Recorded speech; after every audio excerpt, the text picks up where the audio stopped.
जैसा कि last episode में हमने देखा कि जियान क्वीन मेड्यूसा के साथ पॉइजन गर्ल से मीटिंग कर रहा था और उसने उसके पॉइजन को कंट्रोल करने का वे बताया था और उसे ये भी पता चला था कि मुलन वैली और गोल्डन वाइज गुड वैली के लीडर्स हार मानने को तैयार नहीं हैं। इसलिए जियान और क्वीन मेड्यूसा उन दोनों सेक्ट्स को ठिकाने लगाने का अब सोचते हैं। क्वीन मेड्यूसा के अंदर जियान की वजह से ही दो एनर्जीज आ गई थी, एक स्वेलिंग पैथन की और एक फॉलन हार्ट फ्लेम की, और अगर 2 साल के अंदर इनको बाहर नहीं निकाला गया तो क्वीन मेड्यूसा की जान खतरे में आ जाएगी। इसलिए जियान को इन 2 सालों के अंदर 7th ग्रेड की पिल बनानी ही होगी। इसलिए वो रात में पिल डिस्क्रिप्शंस पढ़ रहा है। 7th ग्रेड की पिल बनाना सबसे मुश्किल होता है और इसको बनाने में बहुत रिस्क है, क्योंकि एक थोड़ी सी भी गलती उसकी जान ले सकती है। लेकिन अगर ये नहीं बनाया गया तो ये क्वीन मेड्यूसा की जान ले सकती है और जियान की वजह से ही ये सब हुआ है। इसलिए वो ये रिस्क उठाने को तैयार है। 7th ग्रेड की जो पिल है, अगर वो एक बार बन गई तो उसे एब्जॉर्ब करना चाहे कितना भी मुश्किल हो,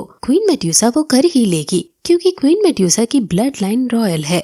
मेन लैंड पर बहुत कम ही लोग हैं जिनको 7th ग्रेड की पिल बनानी आती है, इसलिए वो किसी और से भी हेल्प नहीं ले सकता है। यही सब सोचते सोचते सुबह हो जाती है और उसे कोई सोल्यूशन नहीं मिलता। अभी के लिए वो सिर्फ इसको बनाने के लिए जो इंग्रेडिएंट्स चाहिए उसको ढूंढने पर फोकस करने का डिसाइड करता है और सोचता है कि वो बार बार इसको बनाने की कोशिश करता रहेगा जब तक वो सक्सेस नहीं हो जाता। और अभी के लिए वो पहले उन 2 सेक्ट से निपटने का डिसाइड करता है। वो आइस एम्परर और रॉयल प्रेसिडेंट को लेकर माउंटेन पर जाता है और उन दोनों सेक्ट्स को दूर से देखने लगता है। जियान इनकी सेना से 1-to-1 बैटल नहीं करना चाहता है, इसलिए वो उनके लीडर्स को असैसिनेट करने का प्लान बनाता है। हाई बोडोंग यानी आइस एम्परर जियान के साथ चलने को कहते हैं, लेकिन जियान उनको ये कहकर मना कर देता है कि आपकी जरूरत यहाँ है, क्योंकि कब कौन सा खतरा यहाँ आ जाए किसी को नहीं पता, और अगर मैं वापस नहीं आया तो आप समझ लेना कि मैं मारा गया हूँ और आप फिर जवाबी हमला इन पर कर देना।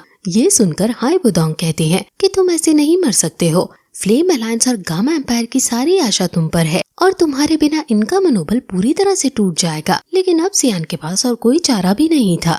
वहाँ फिर तभी क्वीन मेड्यूसा अपना भेस बदलकर सैनिकों के साथ आती है और वो भी जियान के इस असैसिनेशन में मदद करेगी। क्वीन मेड्यूसा कहती है कि हर चीज अब रेडी हो गई है, हमें चलना चाहिए। आइस एम्परर भी कहता है कि फ्लेम अलायंस के लोग भी डिफेंस में खड़े हो गए हैं और तुम्हारे एक इशारे पर हमला करने को तैयार हैं। क्वीन मेड्यूसा भी अपने सैनिकों से कहती है कि अब से तुम हाई बोडोंग के ऑर्डर्स मानोगे। हाई बोडोंग उसके सैनिकों के साथ अपने डिफेंस एरिया में चला जाता है। जियान क्वीन मेड्यूसा को देखता है और क्वीन मेड्यूसा उसको एग्रेसिव वे में कहती है कि क्या ऐसे ही खड़े रहोगे या फिर पॉइजन गर्ल ने जो तुम्हें जेट दिया है वो क्रश भी करोगे। जियान ऑकवर्ड फील करता हुआ उसे क्रश कर देता है।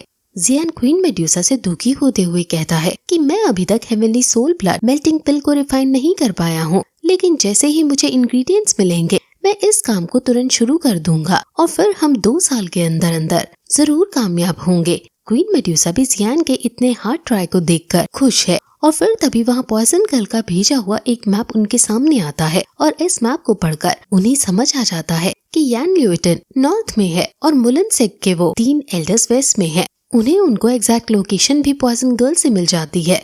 जियान यान न्यूटन के पीछे जाने को और क्वीन मेड्यूसा को मुलन सेक्ट के 3 एल्डर्स के पीछे जाने को कहता है, लेकिन क्वीन मेड्यूसा कहती है कि तुम 3 एल्डर्स के पास जाओ, मैं यान न्यूटन को मारूंगी। जियान हाँ कर देता है और फिर दोनों अपने रास्ते निकल जाते हैं। वो रात को वहाँ जाने का डिसाइड करते हैं। यान ल्यूटन अपने महल में अय्याशी कर रहा है और उसके महल के चारों तरफ बहुत ज्यादा पहरा है, लेकिन क्वीन मेड्यूसा अपनी ट्रिक का यूज करके महल के अंदर पहुँच जाती है और यान न्यूटन को देखने लगती है और फिर अपनी तलवार निकालती है। वहीं दूसरी तरफ जियान भी वेस्ट में पहुंच जाता है और वहाँ उसके महल के बाहर बहुत ज्यादा पहरे को देखता है। बहुत सारे 2 हैंग के योद्धा उसे प्रोटेक्ट कर रहे हैं और वो 3 एल्डर्स भी अब रिकवर हो रहे हैं अपनी अपनी इंजरीज से। उन तीनों के पास काफी यूनिक स्किल्स हैं और जब तीनों एक साथ होते हैं तो उनकी स्ट्रेंथ दोसोंग के पीक वाले योद्धा जितनी होती है। और अभी ये तीनों एक साथ कंबाइंड टेक्निक का यूज करके आपस में एक दूसरे को हील कर रहे हैं और ऐसी स्किल देखकर जियान काफी हैरान है। जियान 3000 थंडर स्ट्राइक का यूज करके बहुत तेजी से उसके महल के ऊपर आ जाता है और वहाँ छुप जाता है। उनके सैनिकों को शक तो होता है कि यहाँ कोई है, लेकिन ढूंढने पर जब उन्हें कोई नहीं मिलता तो वो फिर से पहरेदारी में लग जाते हैं। वो तीनों एल्डर्स जियान के बारे में ही बात कर रहे हैं कि उन्होंने उसे अंडर एस्टिमेट कर लिया, लेकिन अब वो तीनों प्रॉपर प्लानिंग के साथ जियान को मारेंगे। अब भले ही हमारे साथ पॉइजन सेक नहीं है, लेकिन यान ल्यूटिन के साथ मिलकर हम जरूर सियामा एम्पायर को अपने कब्जे में ले लेंगे। अब फिर तभी जियान 3 profound transformation of heavenly fire का यूज करके उन तीनों पर कंटिन्यूअस अटैक कर देता है और तीनों पर हमला करने लगता है। वो तीनों भी उस पर काउंटर अटैक करने लगते हैं और उनमें 3 वर्सेस 1 होने लगता है। जियान अपने स्पीड का फायदा उठा रहा है और उन तीनों को कंफ्यूज कर रहा है और जियान ने अपनी क्लोन्स को फिर से अब यूज किया है और दो एल्डर्स को ट्रिक करके उसने अब एक एल्डर को अपने कब्जे में ले लिया है और उसकी गर्दन पकड़ ली है। जियान उन्हें धमकी देता है कि वो एक कदम और आगे बढ़े तो मैं इसकी जान ले लूंगा। वो दोनों एल्डर्स जियान से भीख मांगने लगते हैं कि तुम इसको मत मारो, हम सियामा एम्पायर की तरफ आंख उठाकर भी नहीं देखेंगे। लेकिन वो दोनों एल्डर्स साइड बाय साइड अपनी फॉर्मेशन चुपके से क्रिएट कर रहे थे और जियान को ये बात पता चल जाती है और वो तुरंत उस थर्ड एल्डर को जान से मार गिराता है। ये देखकर उन दोनों एल्डर्स को गुस्सा आ जाता है और वो तुरंत जियान पर हमला कर देते हैं। जियान अभी तक बहुत घायल हो चुका है, लेकिन फिर भी वो उनसे फाइट करता है और उसकी फाइट अब बाकी लोगों को भी पता चल जाती है और बाहर के लोग अंदर आने लगते हैं और सैनिक जियान पर हमला कर देते हैं। इन सैनिकों में 3 दो ह्वांग लेवल पर हैं, जो इन 2 एल्डर्स के साथ मिलकर जियान को ओवर पार कर रहे हैं। इसलिए जियान तुरंत वहाँ से भागने लगता है। जियान जमीन पर जोर से पंच मारता है और वहाँ से एनर्जी की बहुत बड़ी वेव निकलती है, जिससे सभी सैनिक पीछे धकेल दिए जाते हैं और जियान को भागने का मौका मिल जाता है। वो सभी सैनिक और एल्डर्स जियान का पीछा करने लगते हैं और जियान भागने लगता है। आगे से जो सैनिक जियान को रोकने की कोशिश करते हैं, जियान अपनी पार से उन्हें हटाते हुए आगे बढ़ता है, लेकिन जियान थकने की वजह से स्लो हो गया है और वो सैनिक उस तक पहुंच जाते हैं। जियान काफी ज्यादा कोशिश कर रहा है कि इनसे बचकर निकल जाए, लेकिन हर एक कोशिश उसकी नाकाम हो जाती है और वो सैनिक जियान के ऊपर अलग अलग तरीके से अटैक कर रहे हैं और अब वो 2 एल्डर्स भी जियान पर हमला कर देते हैं। जियान उनसे फिर से फाइट करने लगता है और कमजोर सा नजर आता है। उनके सामने वो दोनों एल्डर्स मिलकर fierce spear ground breaking fist का यूज करते हैं और जियान पर हमला करते हैं। जियान अपनी तलवार में फ्लेम्स को भरता है और अपना भी अटैक उन पर छोड़ता है, जिससे उनका अटैक नलीफाई हो जाता है।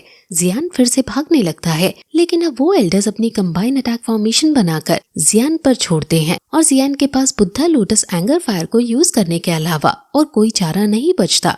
इसको यूज करने से उसकी पावर बहुत कम हो जाएगी, लेकिन अब उसके पास और कोई चारा नहीं है। इसलिए उनके अटैक को अपने पास आता देख जियान Buddha lotus anger fire create करने लगता है, लेकिन तभी वहाँ क्वीन मेड्यूसा आ जाती है और उन एल्डर्स के अटैक को नलीफाई कर देती है, जिससे जियान बुद्धा लोटस एंगर फायर को यूज करने से रुक जाता है।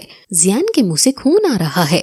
क्वीन मेड्यूसा उसके खून को साफ करती है और कहती है कि इनको तुम मुझ पर छोड़ दो, इनके पापों की सजा मैं इन्हें दूंगी। तुम डिफेंस लाइन पर जाओ, मैं तुम्हें वहीं मिलूंगी। जियान वहाँ से चला जाता है और क्वीन मेड्यूसा के आगे उसके सैनिक आते हैं। क्वीन मेड्यूसा एक ही झटके में सेना की एक टुकड़ी को जला देती है। एल्डर्स समझ आते हैं कि वो अब क्वीन मेड्यूसा के बराबर नहीं है, इसलिए वो तुरंत भागने लगते हैं। क्वीन मेड्यूसा उनका पीछा करने लगती है। क्वीन मेड्यूसा के रास्ते में जो भी सैनिक आ रहे थे, क्वीन मेड्यूसा उन्हें ऐसे हटा रही थी मानो भागता हुआ हाथी छोटे छोटे जानवरों को हटाता है। क्वीन मेड्यूसा उन 2 एल्डर्स के आगे आकर उन पर हमला कर देती है, जिससे वो एल्डर्स नीचे गिर जाते हैं। मेड्यूसा उनके आगे आकर उन्हें जान से मारने लगती है और वो एल्डर्स बचने के लिए उस पर हमला करने का ट्राई करते हैं, लेकिन क्वीन मेड्यूसा अपने स्नेक से उस पर हमला कर देती है, जिससे वो दोनों वहीं पटक दिए जाते हैं। एल्डर्स भागने लगते हैं और क्वीन मेड्यूसा एक एक करके पीछे से उन दोनों को बेरहमी से मार देती है और क्वीन मेड्यूसा ये कहकर कि तुम तीनों जब साथ नहीं हो तो तुम बच्चों के समान हो मेरे सामने, ये कहकर वो चली जाती है और फिर ये एपिसोड यहीं खत्म हो जाता है।